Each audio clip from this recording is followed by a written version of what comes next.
And if we are here now, then in some way we already belong. We don't have to be told, you didn't need to hear this from me. If I never spoke and you weren't here, it's there and it is active. And perhaps we would find a way of describing it, but from a different space, a different type of language even. But actually we'd be talking about the same principles.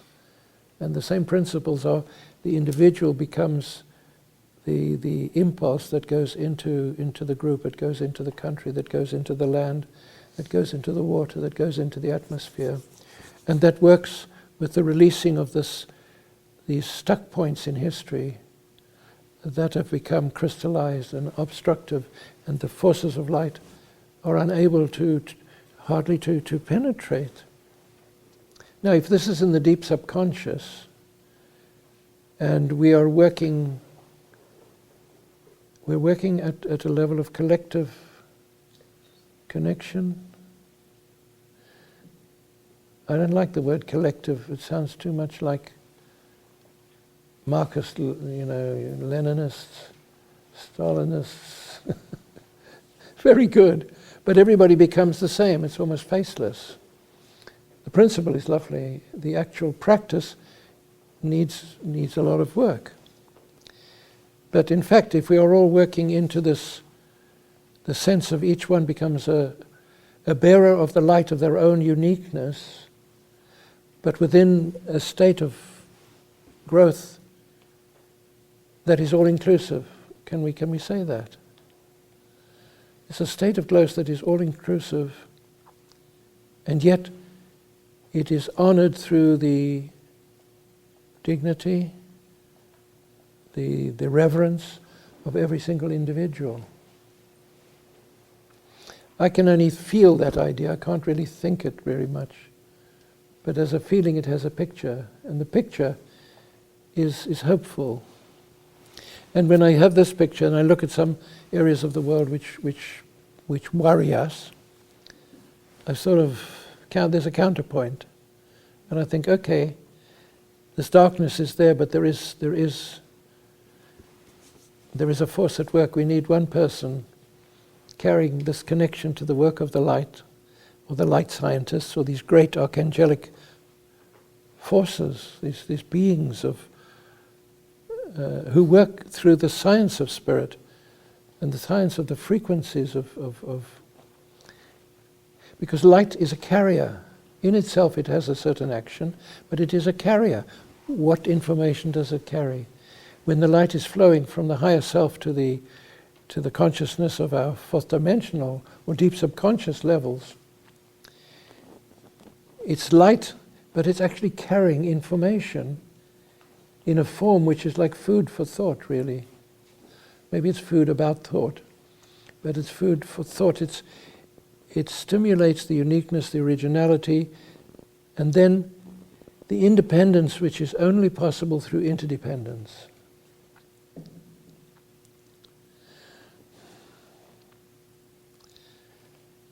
I went last Saturday with my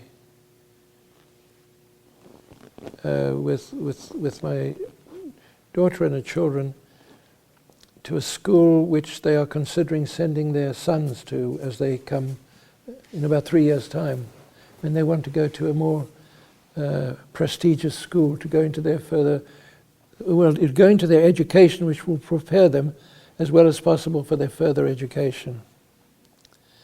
And so we went there and we looked around the school, and the headmaster sort of said, this is the best school in the universe, not just this world, and everybody who comes here is going to be turned into an amazing person. And he sort of looked down at all the little, and it's only a boys' school, but still. And but but the idea is very good. And I thought, okay, you have to apply to the school 3 years before your children will actually begin there, and then they have to take various stages of testing to see if they can be accepted in. And that always, I always think, only the chosen few and only those who... But at the same time, it prepares the children so that by the time they get there, they're actually ready to be there. And if we look at the way in which the light of the fifth dimension is entering the heart of the individual and the conscience of the individual in the third dimension in preparation for them going into the fourth dimension. How's that? And because this is the way in which it's happening. Perhaps I haven't explained it in any way that's that helpful, but the image of it is really interesting because we don't know the rules of the fourth dimension, which are states of expansion of consciousness and of perception and also of power. And it's an area which can totally corrupt. It's all the areas of addiction, compulsion, self-destructiveness, social disturbances. They're all there in the lower astral worlds. And if you want to get into the higher levels, you can't just fly over it. You have to actually... You have to be able to, you have to be able to wear a raincoat and have a map in your consciousness and a light, because you can't always... The light will be there, but you can't always recognize it. In retrospect on situations in our life, there was guidance, but it never said, I am your guidance. And if it did, we said, stop it. I don't want anybody to tell me what to do. Now, the preparation is very subtle, but it's not gentle. It's not sort of soft. The preparation is intense and deep and is incorruptible. I don't know if that's true, but my feeling, because I know the divine spark is incorruptible, our connection to the evolution, in the evolution of the humanities, you cannot corrupt that.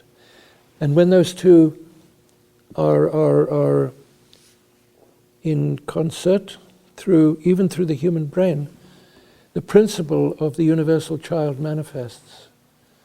The ability of the soul in incarnation to be touched by the universal presence within its own nature comes because of the ability energetically or within the frequencies of their connection of the divine spark, which is their essence, and the humanities and evolution, which is their direction through which they are on their way, as it were.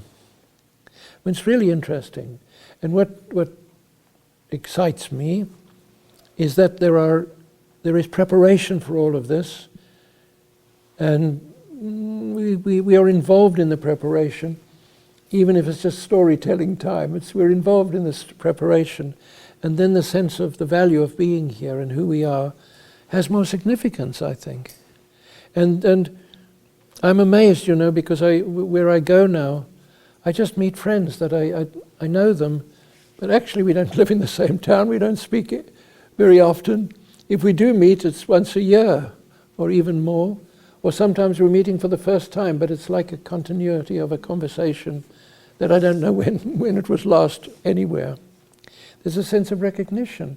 And the recognition, in the old school of Pythagoras, which really created a very interesting community, and the students of the members of the Pythagorean school, they were scattered around the world, their world of that time.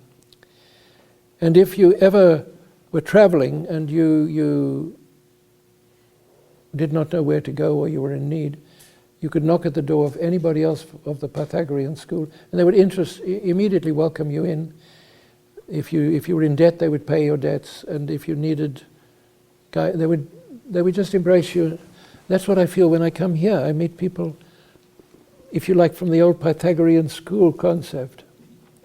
There is a sense of, there's no need for an explanation. There is the recognition, and then there is the sense of just goodwill, really, just goodwill. And I'm amazed of the generosity and the goodwill and the uncomplicated It's not so much the word acceptance as if it's acceptance or its opposite of the freedom of contact, perhaps, the freedom of just sharing. Now, we all have our human stuff and our everything, but this overrides that. And I because I get the chance to meet with people in different places, and I sit back and think, good gracious, I was most recently in Stuttgart. And I felt, I don't know if we all want to live together, but we meet, and when we meet and share a certain experience, there's absolutely yes to the whole thing. There's not yes, let's all live together. No. But yes, let's affirm what it is that we share, that even when we're not in the same space, and there is a sense of resonance, and your resonance, even before we met and knew each other, was a part of my sense of feeling, I'm okay on this earth, I'm okay, I'm amongst enough of my own people, as it were. So that was the story, actually. I just go on about it because I'm fascinated by it, and in a way, I really want to talk about it. Who can I talk to? My dog is who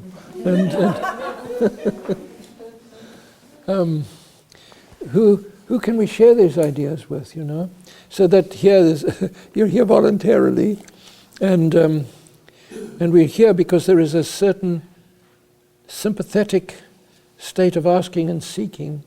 It's unique in each one of us. We've all got our different skills, the teachers that we've been to, we're all, as it were, making our own school out of all the different schools we've listened to and studied at. And each of us is a point of light. And each of us touches 10 points of light, which then touch 10 points of light, and so on and so on.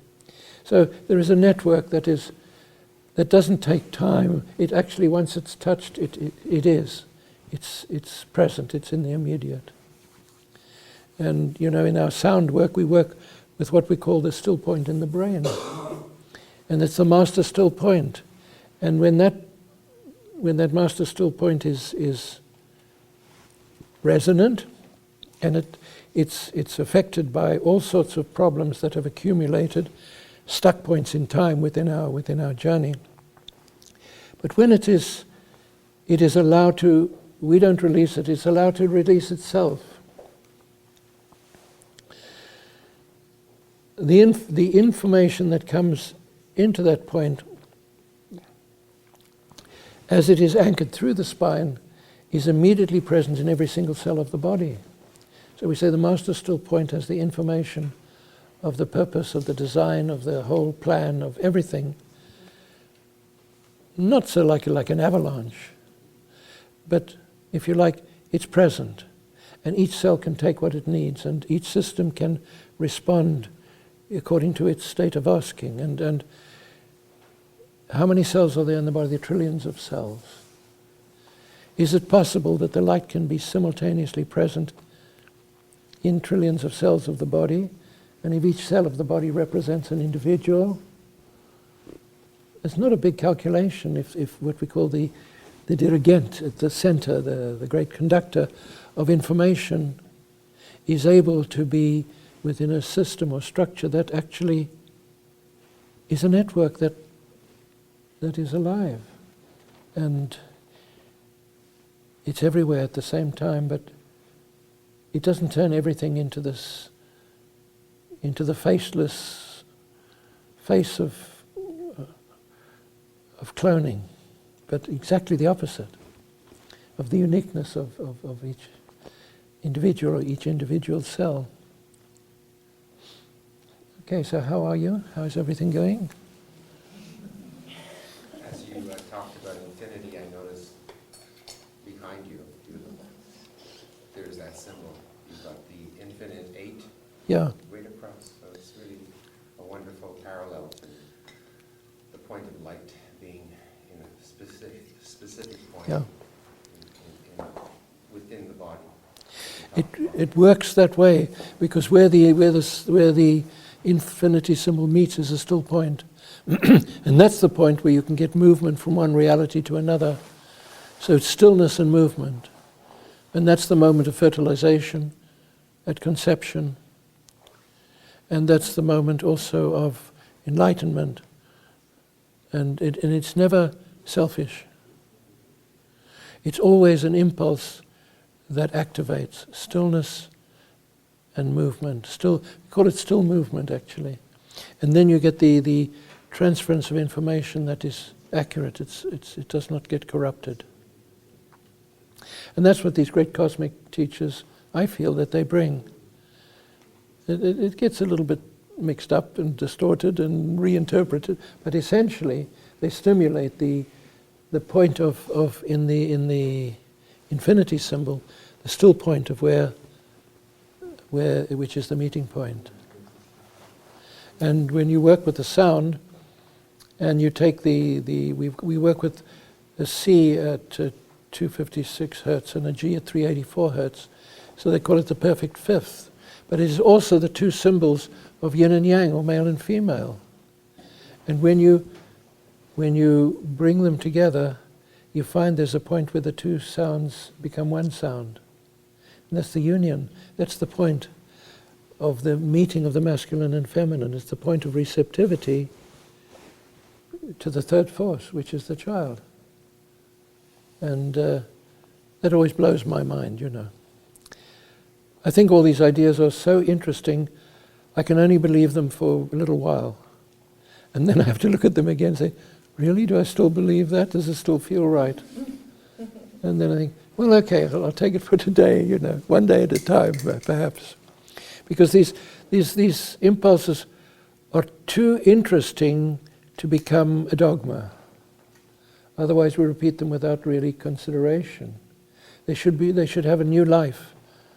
And how do I feel about this today? And for me, sometimes it doesn't work. But as the day goes on, I think, okay, got the connection. Seems to be working now. Okay, any questions at all? Yeah. How do you connect to you said, connecting to your team or to the inner school? How do you connect there? Okay,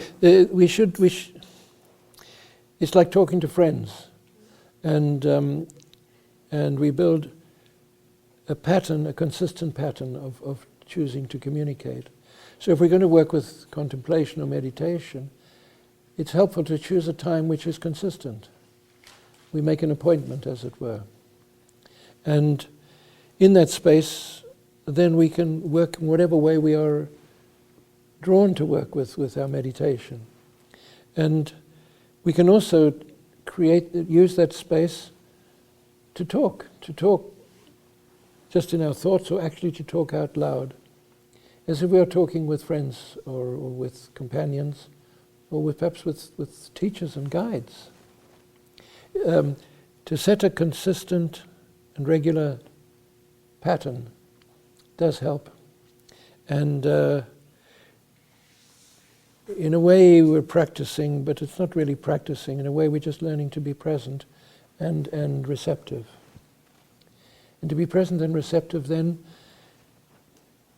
goes from that moment into every moment of the day. So there is a point of stillness which then never goes away. But it needs to do it consistently. And I'm not very good at that, because if I think I've got to do this, I've got to say my prayers, and I think I don't want to say them today. I'll say them later on. Don't bother me with my prayer. You know, from my childhood I still feel lots of things that you have to, and so on. And there is a sense of friendship that grows as we work. We say, oh, this is my time, just to be still. And if I want to work with a particular method, fine.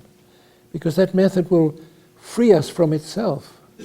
A method is only the the first stage of the rocket going into space. And when it's reached a certain level, the first stage falls away because we are in balance with gravity. We won't fall to the earth. We've got enough momentum. So the methods of meditation that we are drawn to, from my point of view, are there to bring us into orbit. And at a certain point, the method becomes less repetitional, less important, and the meditative state of inner stillness just manifests. And if we're in the middle of a traffic jam, it's quite helpful, I think. But also if we're in the middle of a very difficult situation, that point of stillness is available.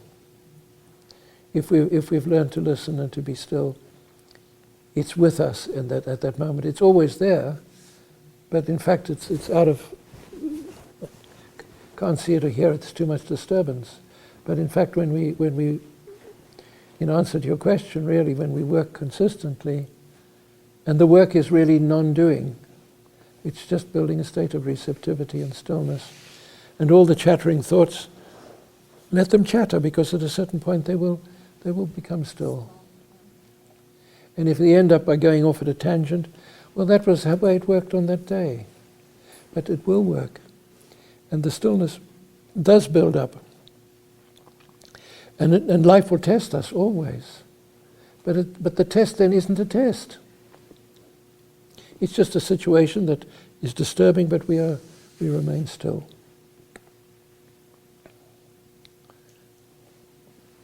Any other questions at all? Sometimes, how can we make difference between what's something that we believe that we are creating or something that we are receiving? Sometimes it's something that we are imagining. Sometimes it's really a message. My friend from upstairs, Gesundheit. There's a spirit called Golden Eagle, beautiful Native American spirit. And he always says, whatever it is that we inspire and guide and instruct and try to teach you, you've got to test it out yourself. You can't follow what we say. That's not the way it works. Test it and try it. He always says, test it and try it. Have you tested it and tried it? And I say, no, I like what you said. I'm just, thank you, but no, have you tested it and tried? In order to make it your own. So,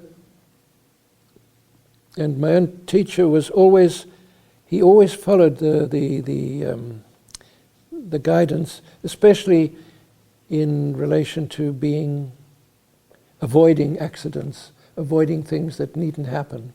He would get a sense of something which said, do this or don't do that or go there or something. And he would never neglect any of it. I neglect everything in a way, and I think, oh yeah, I know.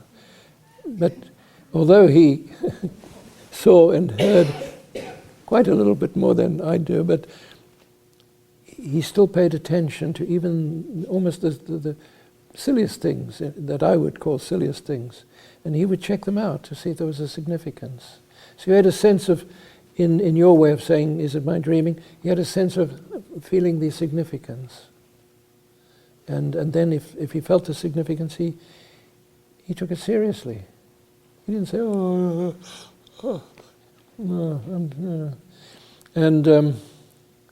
And he also said that when you've done your day's work, whoever knocks at your door is somebody else's patient.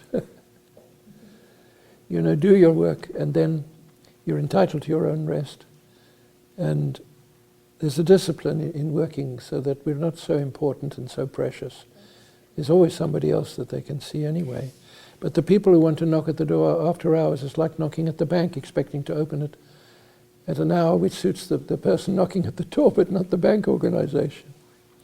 So there's somebody else's patient. I remember him saying that. And I liked it, but I couldn't, I always think, no, we must be here, whoever asks, whatever time and everything. And So somebody will knock at our door and test us to see whether we heard the message, you know. Is that helpful at all? Forgotten your question. No, it's to do with touching the significances. So clear in my meditation. Sometimes the message is so clear, and sometimes I believe that it's so clear, but actually it was a mistake, and things doesn't happen. Things don't happen as the way I got before, in a different way, but that's why, of course, what I try to do is not believe 100%, but try to do my part of that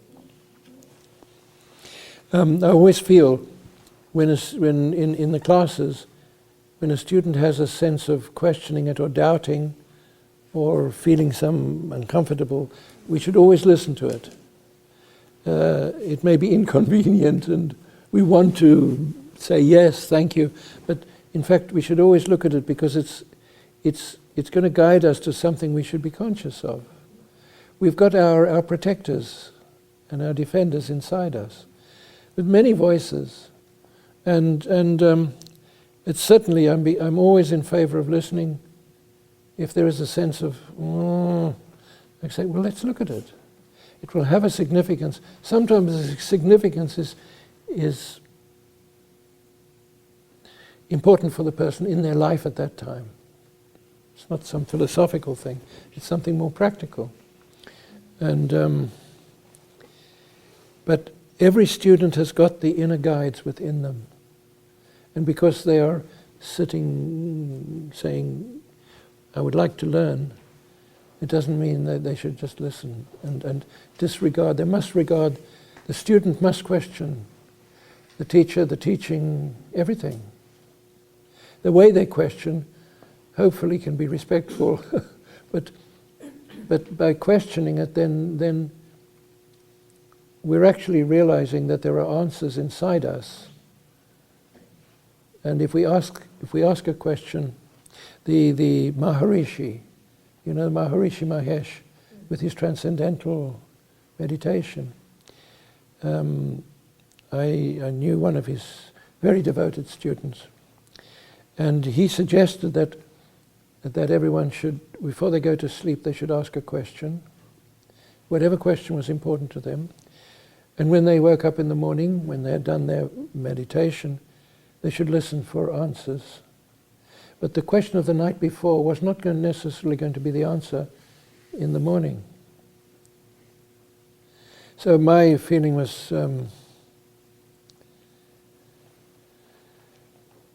everybody there was going to get answers to questions they couldn't have remembered asking. So they're writing down all sorts of answers and think, yeah, I've got so many answers today. I've no idea what the question. And I like that very much because we may have asked the question in a previous lifetime, you know. So the questions are always pertinent to the day, and then we become the living answer.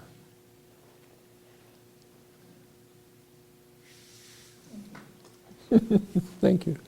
Isn't that sort of also looking for the discipline within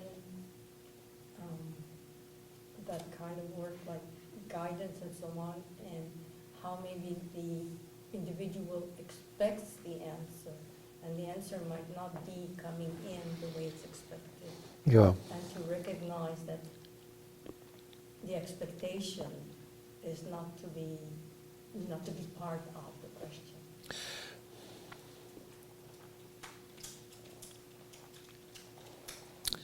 Somebody will wake us up. Something will wake us up. But on a good day, it wakes us up very nicely. And I think if you know, from my point of view, to share these ideas, it's just to encourage that wherever we are placed in life has a purpose. And wherever we are placed in life, we have a contribution, and we also are in a state of receptivity to certain areas that are specific to our search. And And even when it doesn't make sense, we can make sense of the nonsense.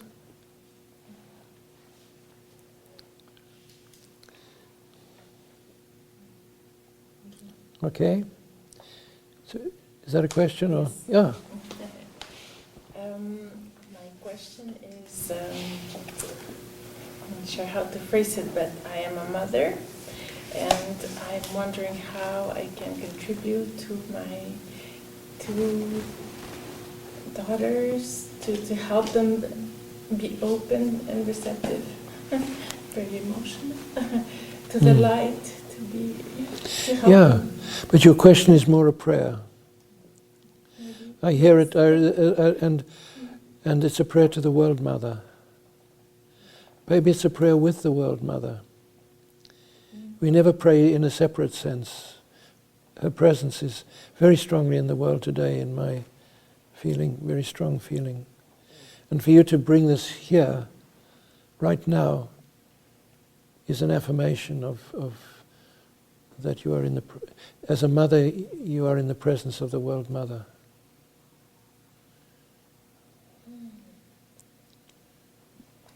And then the answer is you as a mother living and working in your own unique way. The answer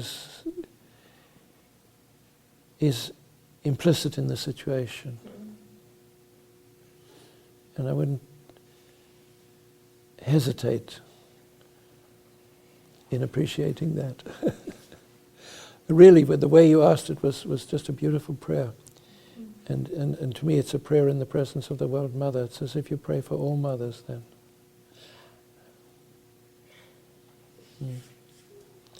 Thank you. Should we do a little closing meditation? Yeah, beautiful. We are within the school of our acceptance.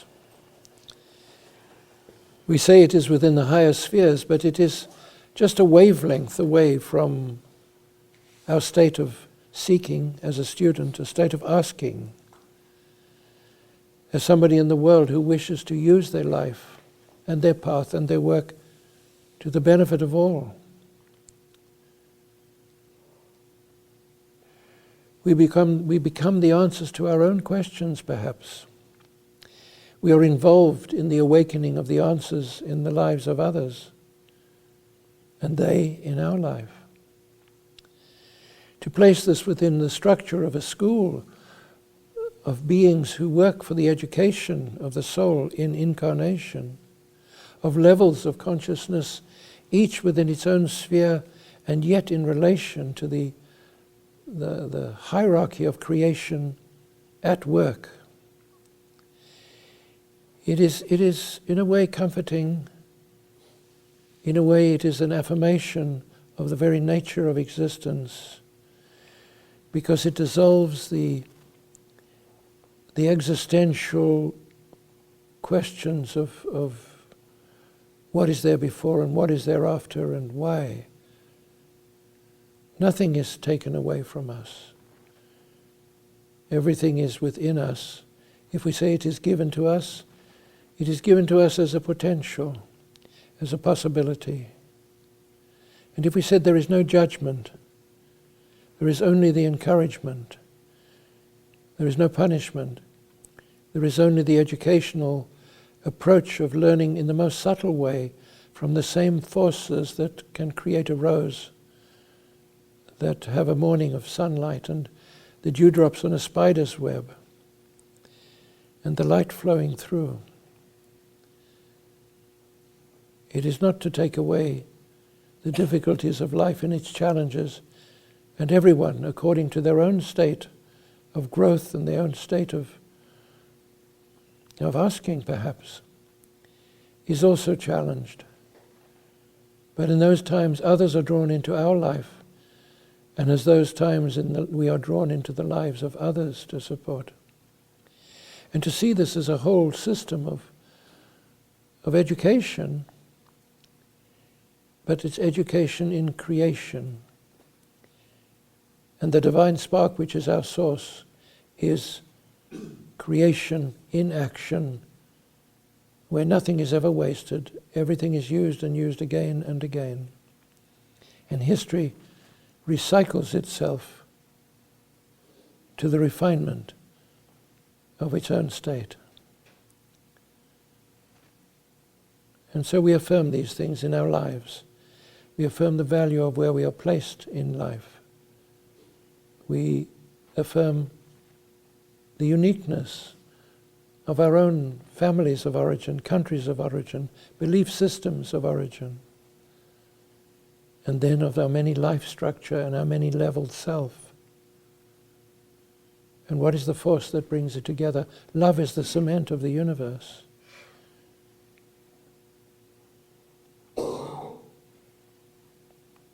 And compassion unites those who work with love.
Okay, you can draw back. Thank you very much. So thanks for the evening. It's a real privilege to share these feelings, really, more than ideas. Yeah. Thanks a lot.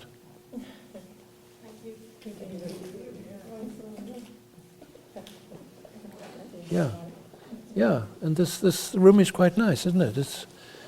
It's a good space without any interruptions. Yeah. Hmm? Once you find it. Yeah.